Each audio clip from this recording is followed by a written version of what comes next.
What's up? What's up? All right, so we're going to go ahead and get started. We are back to another Wednesday training in the Facebook group. We're also live on YouTube as well. So if you're joining us, I'm glad you're here. Glad you stopped by.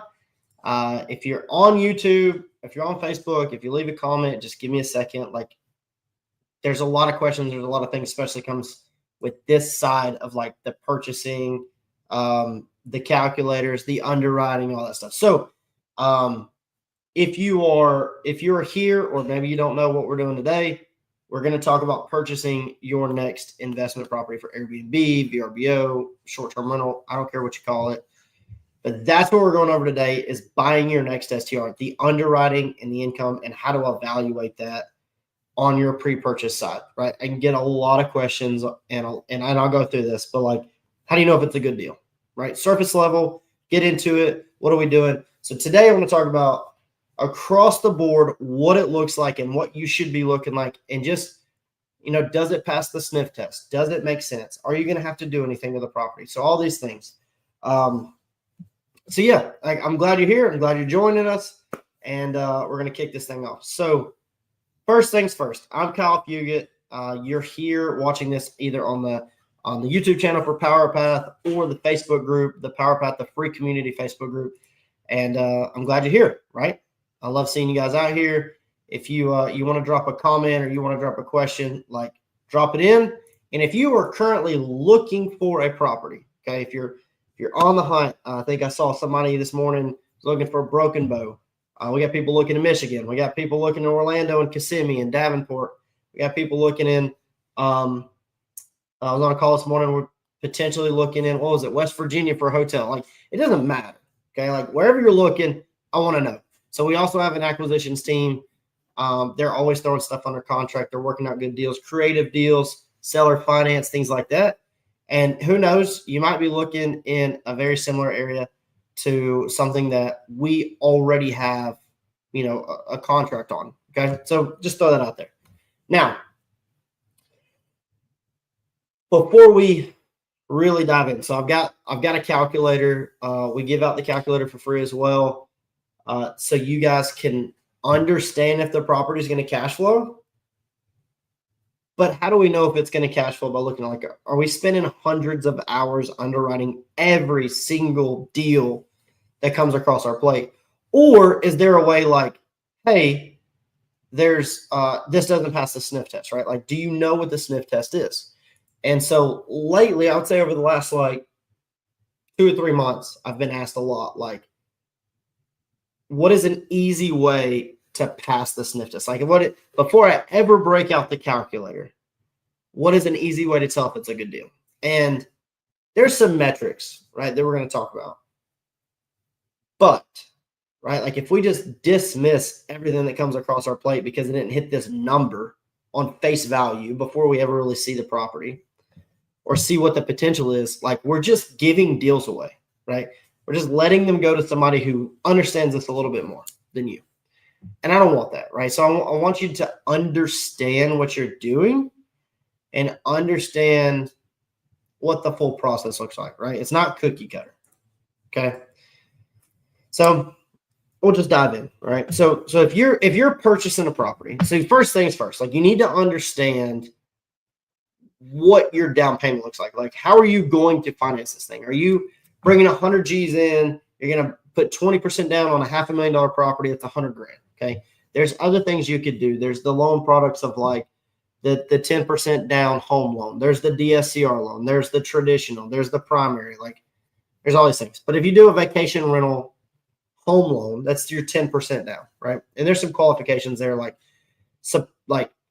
it has to be 50 miles outside of your radius or whatever of another property, unless there's a crazy amenity that you can't get at the other one, right? It could be a school district. Like, you could buy right down the road from you in a school district, and I've seen this done, right? I'm not just making this up. In a school district, you already live in like a pretty popular town. You buy right down the road in a school district that you don't currently live in, and you buy it as a second home, and then people, can rent it out. Or it has pool amenities. It's in an HOA. Like, there's there's different things. As long as that amenity is like huge that you can't change with your own property, that's a way that you could get outside of that 50 miles. But other than those, like 50 miles, that's kind of like a loophole, right? But like 50 miles, outside 50 miles of where you live, then like technically it could be like it, or another property that you own could be a vacation home loan. Okay. So that's 10% down. So if you have 10% down and you're buying a $500,000 property, you got 50K to put down. Okay. Like understand that. If you're going to go 20%, 25% traditional investment loan, then understand like $500,000, you got $100,000 you're going to put down. Okay. So understand that. That's your first thing, right? What's our budget? What's our buy box? What are we trying to go for? What's like, we don't want to get such a tight buy box when we start searching. And when I say buy box, that's like, if it meets these criteria, send it to me. So if like you're vetting all of the deals that I'm looking for, I'm going to give you some criteria like, hey, sub $500,000 or sub $750,000 has to be more than 2 bedrooms, right? 2 bedrooms and up or 3 bedrooms up. When you build that buy box, like you don't want to get so tight around that buy box that out of 100 deals, only 2 make sense to like fit your buy box and you get them and neither one work. Don't say like it needs to be minimum 3 bedroom, but if it's a good deal, I'll go 2. Like just say 2 bedroom and just be done. Okay. So understand your buy box on that side. Understand like what that looked like. Understand that like people can't read your mind. Okay. I just want to put that out there. People can't read your mind. If you give somebody a buy box, stay there. If your buy box could be like, hey, it's got to have water frontage, or hey, it has to have beach access, or hey, it has to have a good view, like, or just say a view, right? Like, if it doesn't have a view, don't send it to me. If it's not on the water, don't send it to me. Okay, you're gonna like, if you know that you don't want to buy anything without a view, just make that part of your buy box. So purchase price always, people have to know. Bedroom count is a big one. I don't like the square footage side on the buy box unless it's like a long-term rental and you have a plan of like adding a couple more bathrooms or bedrooms. Like I don't really like saying, oh, well, that STR has to be 1,250 square feet or 2,500 square feet. Like I don't like that. Just stick to the bedrooms. Say 2 bedrooms and up. And then of course your location. So you got your buy box. You understand how much you're going to put down. Now we do a lot of creative finance too, and that isn't going to be necessarily 25% down. It could be 25% down or 30% down with like crazy terms where you're like 2.5%. There's an entry fee there. So but it tends to be sub like 10% down. Okay. Just ideally. So, but understand that, like understand the way we're buying this. So I would always underwrite every property like you're buying it from the bank. Always. Because if something else goes through, like something else falls through creative finance or whatever, and then now it doesn't make sense to buy it through the bank, we have a problem. Okay. So always underwrite it like it's going through a bank loan, 7%, 7.5% right now, something like that. Like I would project that way with your 20% down. And then if you can get a better deal by going seller finance, you just make more money. Okay. Now, let's see. If you're looking at a deal, okay, and you're like, all right, it's a $500,000 property. And this is the golden question. This is what everybody wants to know. There's no cookie cutter answer, but I'm going to tell you this. High level. You have a $500,000 property. It needs to gross about $100,000 a year. So 20% of your purchase price needs to be the gross amount, not a net amount or anything like that, just gross, right? If it's a $500,000 property, it needs to do $100,000 a year. Okay. Now I was on a call with somebody and they were like, hey, look, if it's got really strong rental history, then it needs to do like X, Y, and Z. And I'm like, but that's the problem is nobody's going to sell you a bomb deal, right? Face value. So you need to understand that. Like you're buying a business at that point, right? And so if the business cash flows, you're not going to necessarily just get a 20% cash on cash return because you bought a smoking deal and they're like, hey, it's making great money. I'm going to sell you a smoking deal. Like that's just not how that works. So if somebody has really, really strong rental history, expect to pay more. Okay. It's not going to be a 20% cash on cash deal. Like those deals, like why would somebody do that? That doesn't make any sense. Okay. So understand if you're looking at a property, if you want a 20% cash on cash deal, 20%, okay, that's what we go for. You want a 20% cash on cash deal. Face value, sale, and gross income needs to be 20%. Now, that is a really good freaking deal. All right, face value. That property's already been like renovated. That property's already been updated. It's already been furnished well. Like, so understand that, like, that's the, like, if you're going to buy it on retail, on market, and it does 20% cash on cash, you're buying it for $500,000. It does 100 grand. That is a unicorn, and you better freaking buy it right now. Like, don't be stupid. Just buy it. Okay. That's a unicorn deal. There's not a lot of those because people understand what they have, and everybody wants more money for what they have. Okay. Now, if you lower that 20% of revenue, like the 20% revenue of your purchase price, if you lower that, you say, well, 15%. And I have a calculator pulled up, and I will show you the numbers. 15%, 12%, 10%. Understand, if this is a lifestyle investment for you, and you're like, I just want it to pay the bills. Like, I don't care about making $1. I just don't want to lose $1,000 a month. You're going to be in that like 10 or 12%, closer to like the 12, because the interest rates are higher. You're going to be more like that 12%. 12% of your purchase price needs to be your gross income. And that can change. It might be 13%, whatever, depending on like, hey, I have an HOA, right? It's a big house and I have a high electric bill, or I have gas, or whatever.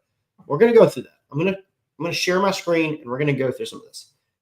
But I want you to understand, if something isn't at least 10% of the growth of the purchase price, gross income. Like, if you're underwriting a property, it's $1 million property, and like it's going to do $100,000 a year.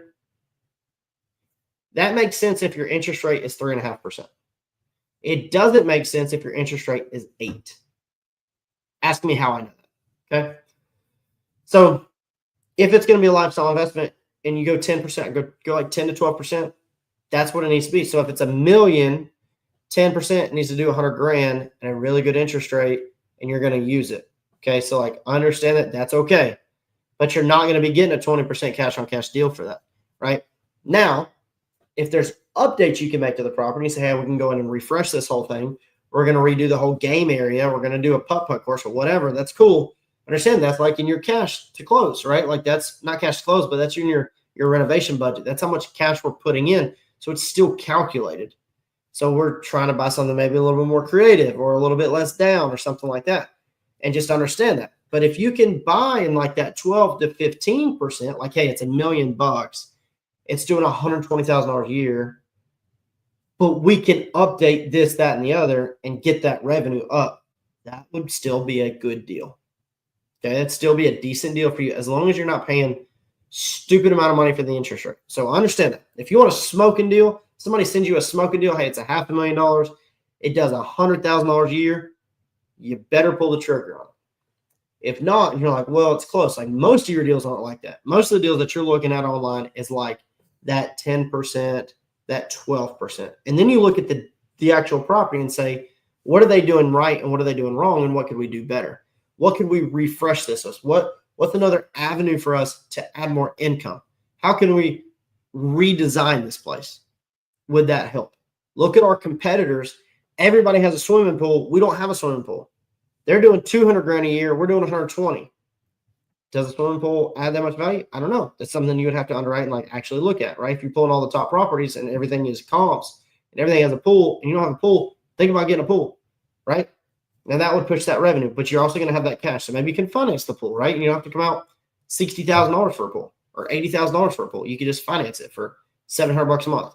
So understand that. Like, I want that to be very clear. If you're going for a unicorn deal on the market, everybody's seen it, it's strong, it's got rental history, and you want that 20% cash on cash, it needs to be 20% of your purchase price, right? There's not a lot out there like that. So we have to do a little bit of work and a little bit of sweat equity and a little bit of study to get that 12% gross, that 10% gross to 17, 18, 19, 20% gross or more, right? So if we're buying $1 million or $500,000 home, well, use $1 million for even numbers. We're buying $1 million home and it does less than 100 grand a year. We're not buying that for investment. We're buying that for lifestyle. If that's what you want, I just don't, if your goal is to make money on it, don't buy it. Don't pay $1 million for something that's grossing less than 100 grand. That's less than 10%. If it's doing 120, I would severely look at it, right? That passes the sniff test. For me, that passes the sniff test.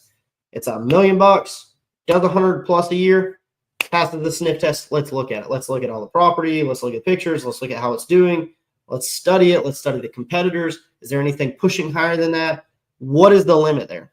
So understand that, okay? Like, it's very important.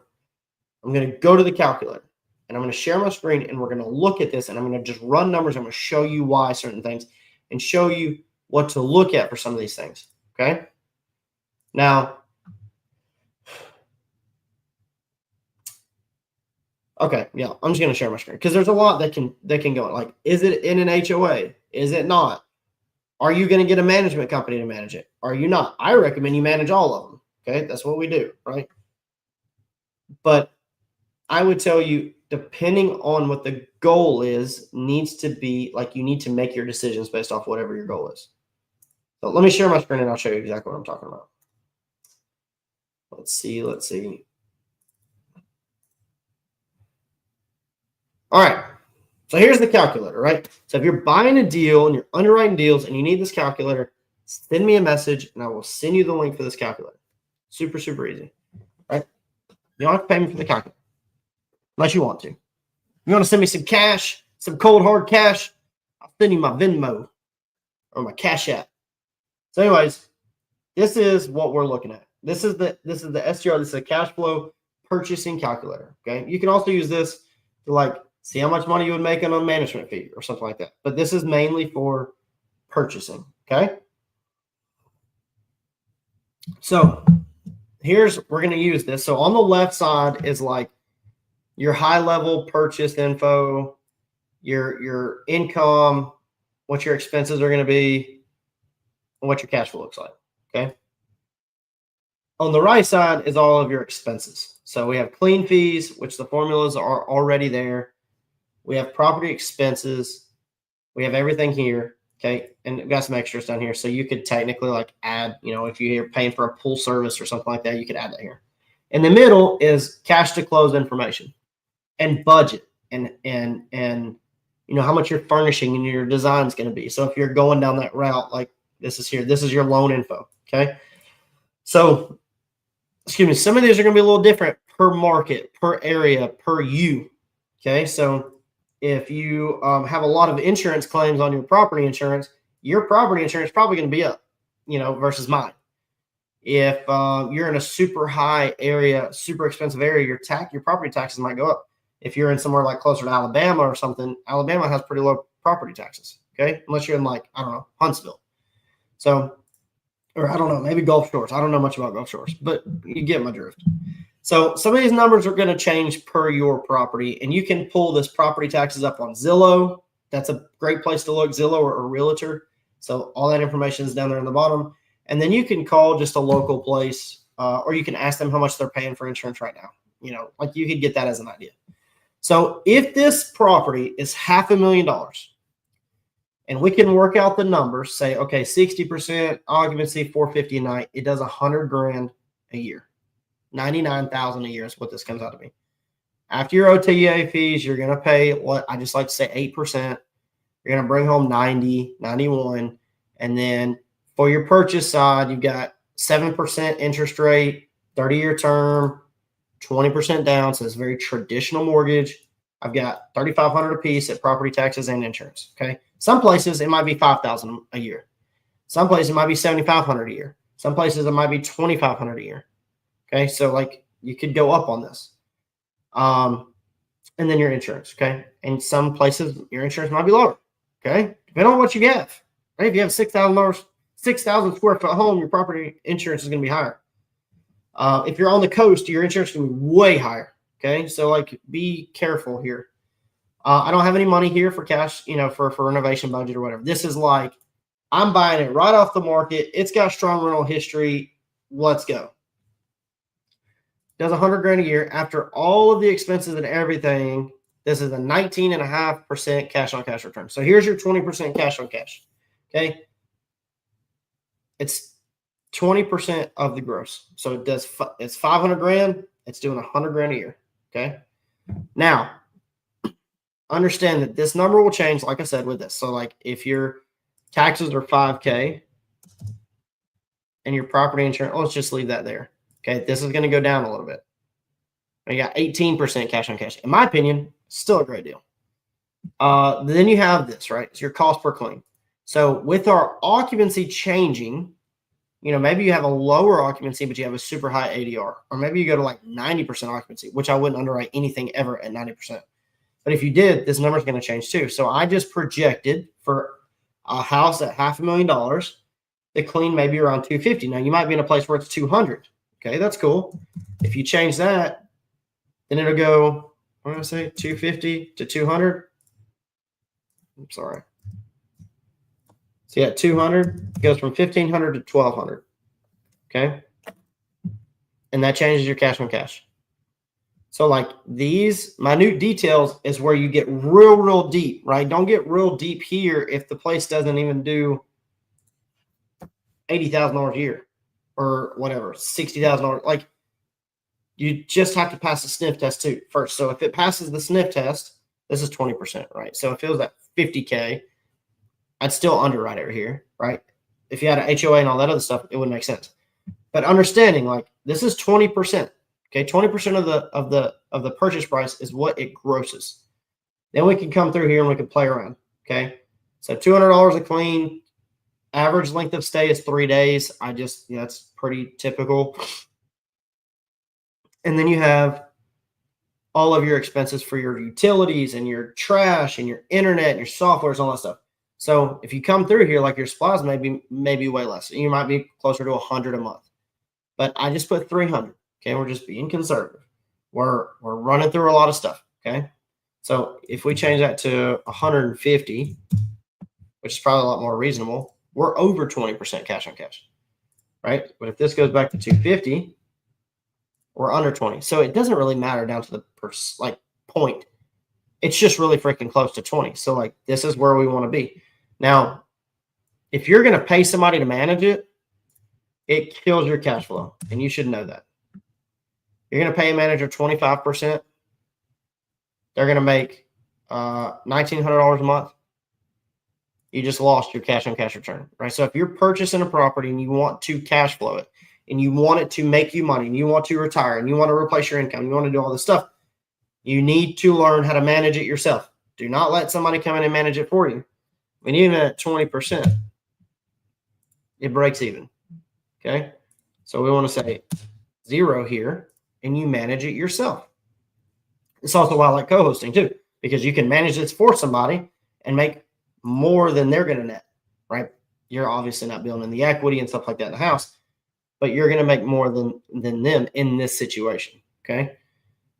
Now, if you got this and you said, okay, like, let's just play with the numbers here. So this is at 20% of the purchase price is the gross, roughly. Let's say that we go down. Let's say we go to 10%, which would be 50K. Okay. So let's say we go 250. We'll go 55%. $50,000 a year. So it's going to gross 50K. That's 10%. Okay. This is what we talked about before. Is it a lifestyle investment? What are we doing? Where are we at? Now we're at 50%.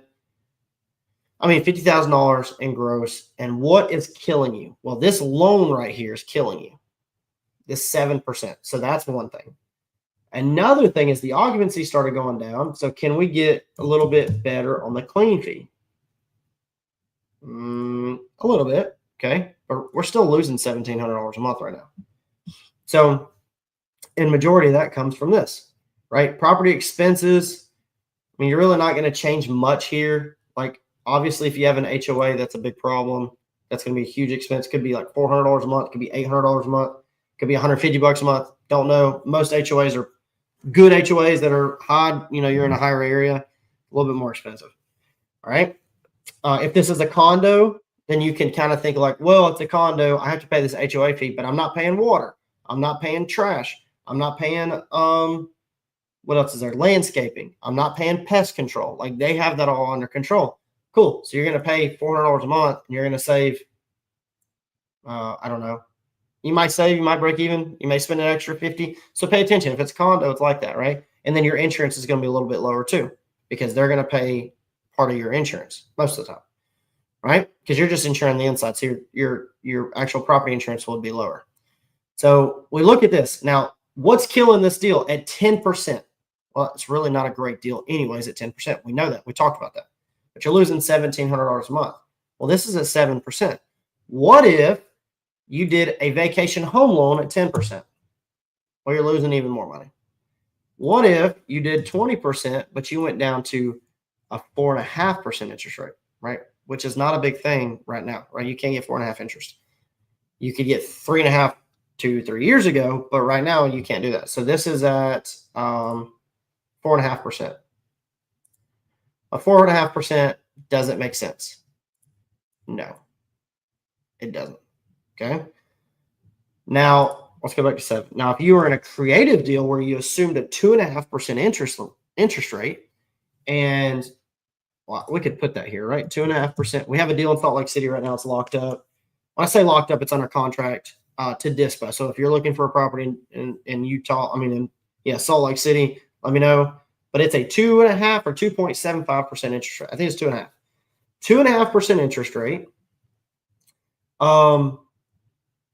See this, I think this is $4,000 for taxes. So those can be shopped, obviously, but that can help or hurt you.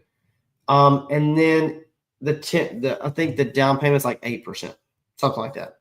So we're losing $740 a month here. So that's at 10%. Okay. That's why I said, like, if it does 10%, we can underwrite it depending on, like, does it have an HOA? Does it not?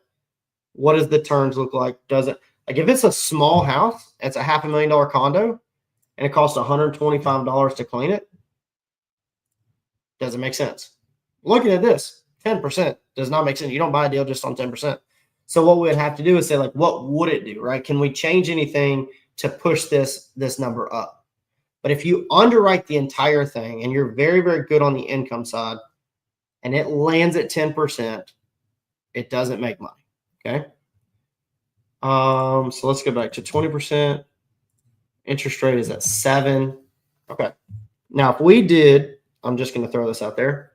If you did, like, somewhere in the middle, let's say you did 12% or 15%.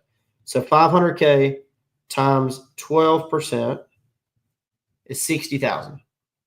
So let's say this is 300. Yeah, I'm a genius. There we go. Lands at 60K. Okay. So if you're at 60K, does it make sense?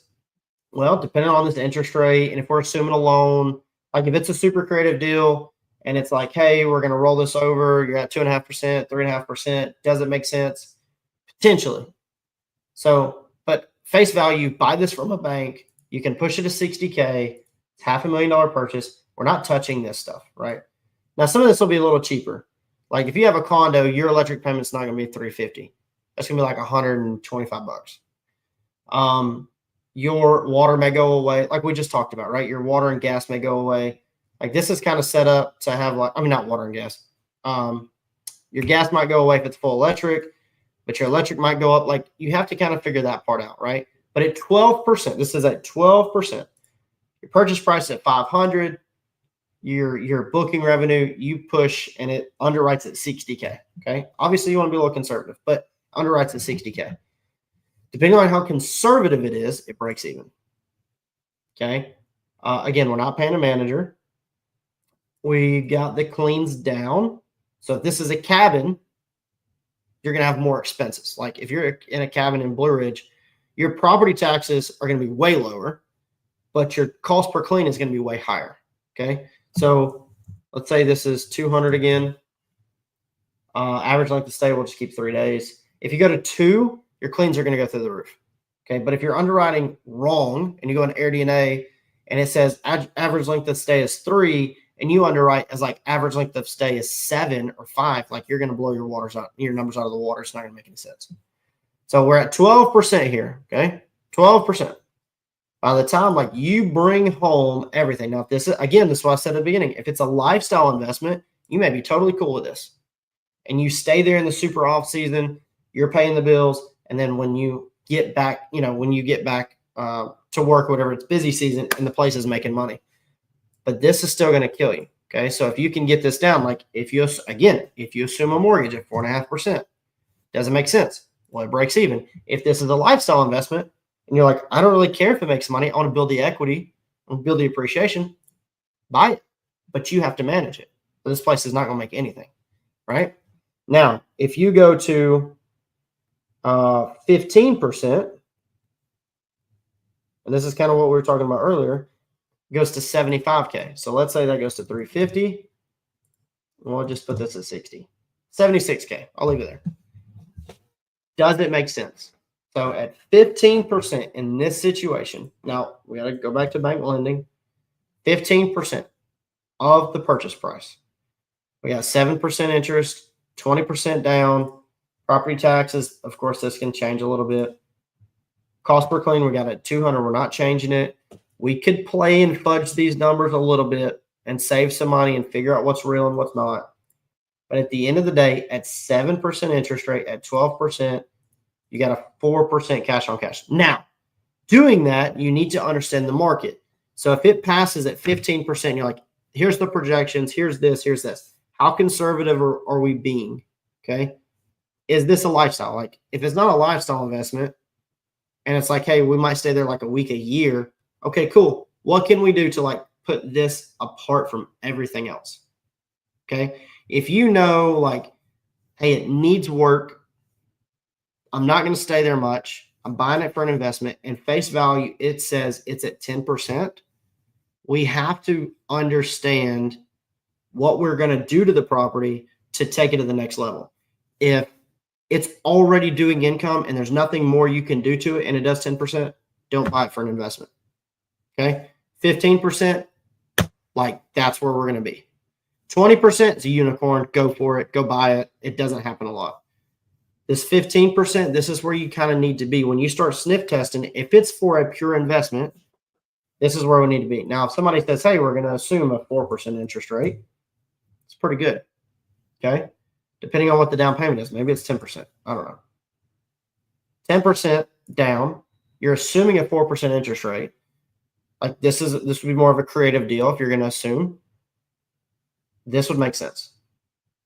Like fully makes sense. 20% cash on cash. You got in here for 50K. You could buy two of these. You're going to build appreciation 2 different ways. You're going to build equity 2 different ways. You can do 2 cost segs. You can do all of these things. And now you're only making about $1,600 a month out of 100K, but that's still 20%. Okay. But high level, if you're going for strictly investment, sniff test, depending on the loan product, needs to be between 12 and 15% of gross revenue. So if you have somebody that's underwriting deals for you, you have a realtor or somebody that's underwriting deals and sending them to you. If they say, hey, here's a $500,000 property, it's going to do 50K a year after you do all these things, don't buy it. If it's pure investment, if it does 75K a year, let's look. Let's severely look and get real serious. Is there a way we can buy down points? Is there a way, like if you can buy down points and go from 7 to 5, what does that look like? And this is where the underwriting really kind of comes in. So we're still at 14, 15% cash on cash. Would I buy it? Probably. Depending on what my goal is and what kind of property this is. Yeah. How do we cut back on the electric bill? How do we cut back on the supplies? Is there a way we can cut back on the, make sure it doesn't have an HOA, but is there a way that we can cut back on, can we buy supplies in bulk? You know, I don't know. But there's ways that we can do that. Can we negotiate a better rate for cleanings? Okay. And we go down to 175. The cleaning fee is massive. So we've got cabins that are huge cabins, and we'll have cleaners coming in like, yeah, it's going to be $450 to clean this thing. I'm like, what? No, that's stupid. This is a $300 clean all day, not $450. So understanding what you're getting into, okay, and getting this occupancy and all this stuff correct. So this, like, don't just throw a number up here. You want to be able to true occupancy. Now let's push the ADR because we want to be able to see what this clean fee ends up being. If we underestimate the occupancy and then we ended up being like way busier and we're collecting the, you know, we just screw that part up and we said, well, it's actually not we're buying on the line of like a 14 or 13% cash on cash, but it actually ended up being like an 8 because like, you might as well just roll it in bonds or something because your clean fee was so far off, or your cleaning expenses were so far off because your occupancy. Like that's the problem. So I hope this all makes sense, and I hope this helps whoever's just watching this right now as far as purchasing. But understanding like sniff test, if you're going to pass the sniff test, take your purchase price, 15%. We'll just say 15%. Just call it 15. If it does better than 15% on your sniff test, you better get serious on buying it. If it's 12 and you're going to use it all the time, it may work for you. You lose $300 a month, you lose $200 a month, whatever. You're building that in appreciation way faster. Your appreciation is building way faster than $200 a month. Okay, so if that's the way you want to look at it, and you need the tax savings, and you're a super high income earner, super high W-2 earner, and you're like, hey, the appreciation is going to build faster, and my tax deductions are going to be through the roof. Purchase the freaking deal. Obviously, we want everything to cash flow. We don't want to get to where like it's not making money, and we have this like store mentality about it. And that's a real thing. But if you're just buying, as long as it cash flows a couple $100, and you're like, hey, I'm going to use it, but I also like need desperately to save $75,000 a year on taxes because I pay that every year, it's a no-brainer. Buy the freaking house. Okay, go visit it, go use it, take your depreciation, take your cost egg, save a ton of money in capital, get refunds back, and go do it again on another property. And then in 5 years, you can sell this place, and you can make another, I don't know, 400 grand or whatever, in 5 years, depending on where it's at, if it's appreciating that fast. So, and that's something that we talk about too, is like return on equity. Is it time to sell it? Is it not? How much money are we making? Are you netting $500 a month, but you have $500,000 in equity? Like, yeah, that's like 10. It's a long time to get that back. That's 100 years to get that back. Like, yeah, freaking sell the property. Okay. But if you're netting $5K a month, that's $60,000 a year, and you have $300,000 in equity, that's a tough call, right? So, anyways, I'll go down a rabbit hole with this. But when you get here, this is why we get really creative, like the creative deals. I mean, interest only for so many years, 4% interest rate. I'll put that back at 7 so nobody thinks I'm crazy. 4% interest rate, 2.5% interest rate, even 5% interest rate is better than what's out there on the market. You can refinance later. That interest rate is going to make you or break you on this like mortgage expense right here. But from there, like understanding what the loan product is, right? We have the income, we have the purchase price, but we need to understand the loan product too. And so if we can get creative, we can take over a mortgage, we can seller finance something where like they don't, they already own the property outright maybe, or you finance the equity side of the deal. You take over the mortgage, there's $300,000 in equity. You finance that at 0% or 2%. Like that limits your cash out on your purchase, but also like get creative. Like let's get creative. Let's really think through this. This is a business that you're buying, right? And we forget that. So this is a business you're buying. We're trying to get the loan product right. We're trying to get the purchase price right. We got to make sure the income is going to be there. And then we can identify, okay, this is going to go from a 6% today to a 12%, next year, to a 20-something% cash on cash the year after. So like, let's be really clear. But remember, sniff test. It has to pass it. Don't spend hours upon hours underwriting deals that don't even make sense from the surface level. Okay? Don't do that. 15%. If it's a pure investment, be around the 15%. 500 grand, it does $75,000 a year. Then let's like really get into this calculator and really underwrite it. Okay? All right. If you have a question, please let me know. Please throw it in the chat. Please send me a message. I don't care. Whatever. If you want the link to this calculator, make sure you send me a message and I'll send you a link to this calculator. If you're purchasing a property, if you're purchasing a short-term rental, if you're purchasing that, this could be used for a duplex or a triplex too. If you're purchasing and you need calculator or need the calculator, or you need my help for anything, send me a message, shoot me a DM, comment on this post, comment on this live video. I don't care. Like send the Batman signal, send the smoke signal, whatever, and I will help you. especially if you're in the middle of purchase. If you're in the middle of negotiation, please let me know. I'm here to help you. Okay. Now, from that, I'll lean more on the co-hosting side, and you're going to manage these properties. You're going to manage this for somebody. Think about this.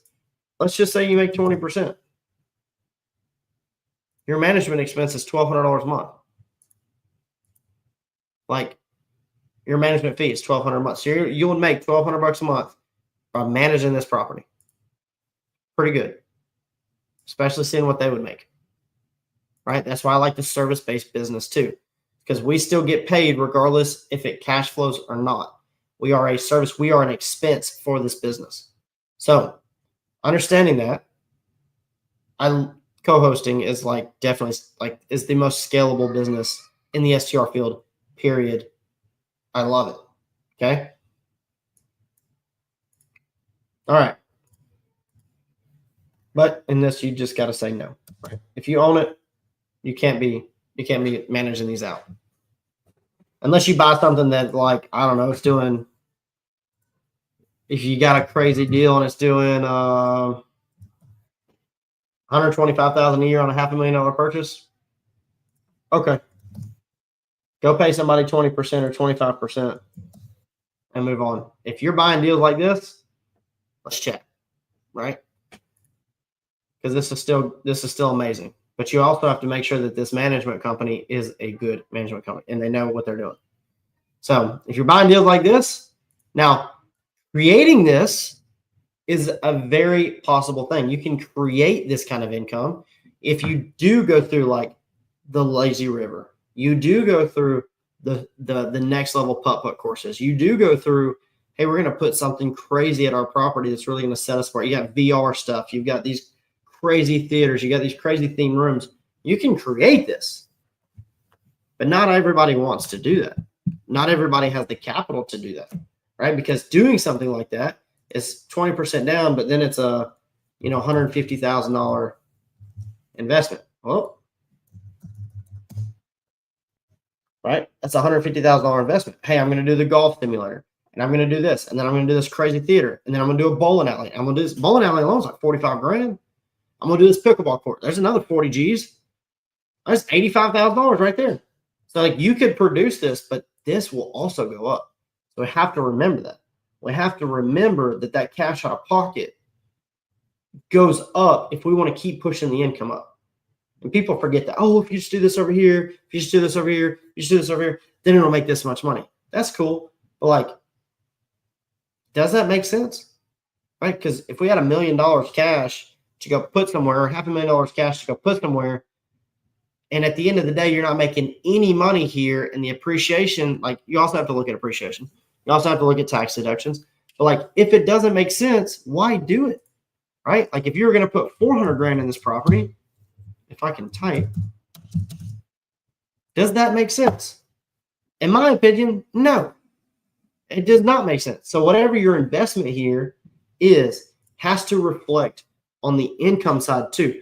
So don't be putting $400,000, $500,000 in a property to only increase the income a little bit. We have to know what that is, that return on investment there.